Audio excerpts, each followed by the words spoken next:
বাংলাদেশ সহ সারা বিশ্বেই এখন বাড়ছে ডায়াবেটিস রোগীর সংখ্যা, বাড়ছে ক্যান্সারের রোগীর সংখ্যা।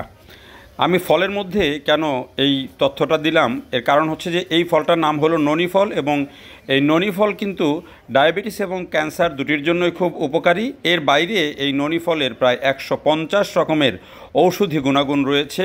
এটিতে রয়েছে হরেক রকম ভিটামিনের সমৃদ্ধি। তো এই যে ফলটি, এই ফলটি এখন বাংলাদেশে দু এক জায়গায় বাণিজ্যিকভাবে চাষ শুরু হয়েছে, এবং অনেকেই কিন্তু বারান্দায় বা ছাদে টবের মধ্যে করছেন। যারা করেছেন বা যারা খেয়েছেন তাদের কাছ থেকে যে অভিজ্ঞতা শুনেছি, ফলটির স্বাদ খুব ভালো না, তেতো স্বাদের একটি ফল, কিন্তু এটির উপকারিতা অসাধারণ। বিশেষ করে ডায়াবেটিস, ক্যান্সার এসবের ক্ষেত্রে কাজ করে, কোষ্ঠকাঠিন্যের ক্ষেত্রে কাজ করে।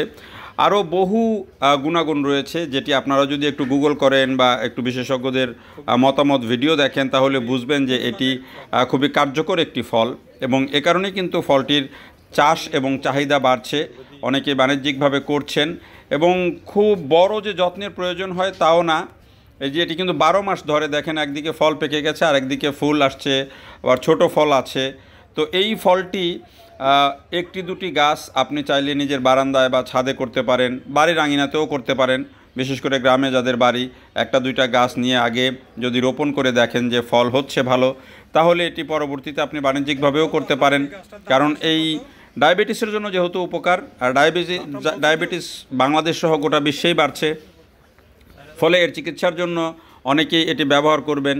ফলে এটির চাহিদা দিনে দিনে বাড়বে, সেটি স্বাভাবিক। ডায়াবেটিসের যদি উপকার হয়, দেখবেন যে এটির একটা আলাদা বাজার তৈরি হয়ে গেছে বাংলাদেশে। ফলে ভবিষ্যতে এই ফলটি আরও বেশি সম্প্রসারণ হবে বোঝা যায়। এই কারণে কিন্তু আমরা দেখি যে এখন বিভিন্ন নার্সারি এই ফলের যে চারা সেটি বিক্রি করে, বিভিন্ন দামে বিক্রি হয়, এবং অনেকেই কিন্তু বাণিজ্যিকভাবেও করতে শুরু করেছেন। টাঙ্গাইলের একজন প্রথম বাণিজ্যিকভাবে এই ফলের বাগান করেছেন, এখন অনেকেই ধীরে ধীরে করছেন।